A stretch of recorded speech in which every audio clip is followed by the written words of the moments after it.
আসসালামু আলাইকুম বন্ধুসকল, মই গোলাবালী ডাক হিষ্টৰীৰ পৰা কৈ আছোঁ। বন্ধুসকল, আজি আমি দেখাম আপোনালোকক যে আপুনি অতি অলপ দিনত কেনেকৈ ভাল এটা ইনকাম কৰিব পাৰিব। বন্ধুসকল, আপুনি চাওক, এইবিলাক হ'ল হোৱাইট পেকিং হাঁহ।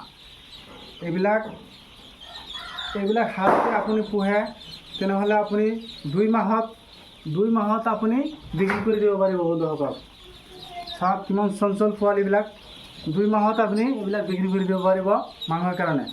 এইবিলাক 2 মাহত 3 কেজি 2.5 কেজিকৈ হ'ব এটা। আপুনি যদি 3 মাহ পোহে তেনেহ'লে 4 কেজি 3.5 কেজি এনেকৈ এটা ৱেইট হ'ব। আপুনি যদি জানুৱাৰী আহি আছে, জানুৱাৰীত যদি এইবিলাক হাঁহ মাংসৰ কাৰণে যদি পুহি কেনে বিক্ৰী কৰে তেনেহ'লে বহুত এটা ভাল ইনকাম কৰিব পাৰিব আপোনালোকে।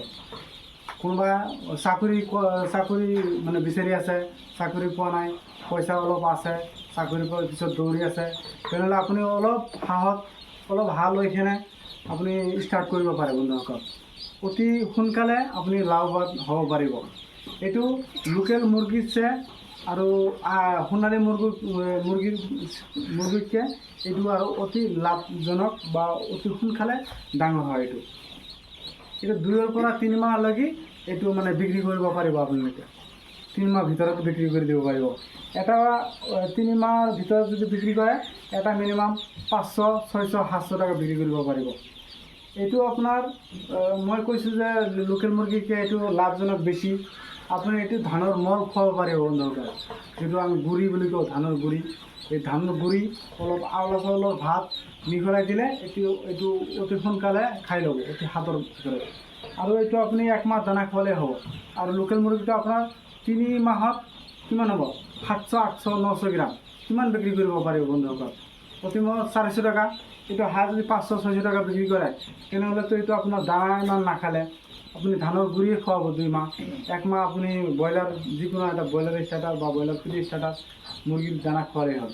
অতি লাভজনক ব্যৱস্থা হ'ব এইটো। বন্ধুসকল, আৰু এটা জাত চাইছে বন্ধুসকল, এইটো হ'ল খাকী কেম্বেল, যিটো অৰিজিনেল আমাৰ অল বিশ্বত এইটো অৰিজিনেল জাত বুলি কয়। চাওক, ভৰিটো ক'লা, ঠোঁটটো ক'লা হ'ব, ভৰিটো ক'লা, আৰু গোটেই গাৰ ৰংটো একে ৰঙৰ হ'ব। চাওক বন্ধুসকল, দেখাই আছোঁ, এই ঠোঁটটো ক'লা, এইটো ভৰিবিলাক ক'লা, গোটেই ৰং এক ৰঙৰ হ'ব। এইটো 1 নম্বৰ পিয়ৰ খাকী কেম্বেল বুলি কয় এইটো। চাওক, মই দেখাই আছোঁ, একদম ক'লা হ'ব। এইটো যিমান দিন যাব সিমান আৰু ক'লা হৈ যাব।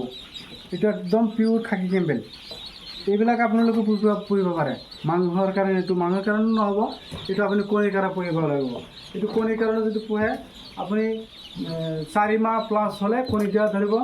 আৰু এইবিলাক 280 পৰা 300লৈকে কণী দিব বছৰত। বহুত কণী দিয়ে। এইবিলাক বাকলিবিলাক যিটো আছে একদম পৰি যাব, তথাপি সিহঁতে কণী দিয়েই থাকিব। আপোনালোকৰ যদি পোৱালি লাগে তেনেহ'লে মোৰ লগত যোগাযোগ কৰিলে হ'ল। বন্ধুসকল, মোৰ নম্বৰটো ডিছক্ৰিপশ্যনত দিয়া থাকিব। অতি কম মূল্যত পোৱালিবিলাক ল'ব পাৰিব মোৰ পৰা, হ'লচেল ৰেটত পোৱালিবিলাক ল'ব পাৰিব। বন্ধুসকল, যদি ভিডিঅ'টো ভাল লাগিছে বন্ধুসকল তেনেহ'লে লাইক কৰিব, শ্বেয়াৰ কৰিব আৰু ছাবস্ক্ৰাইব কৰিব। আৰু যদি আপোনালোকৰ বন্ধু বান্ধৱ থাকে তাতো ভিডিঅ'টো পঠাই দিব। ইহঁতক ফাৰ্ম কৰা কিবা এটা কামাই মানে কৰা ইহঁতৰ অলপ হেৰি পাব। ধন্যবাদ বন্ধুসকল। আসসালামু আলাইকুম, নমস্কাৰ।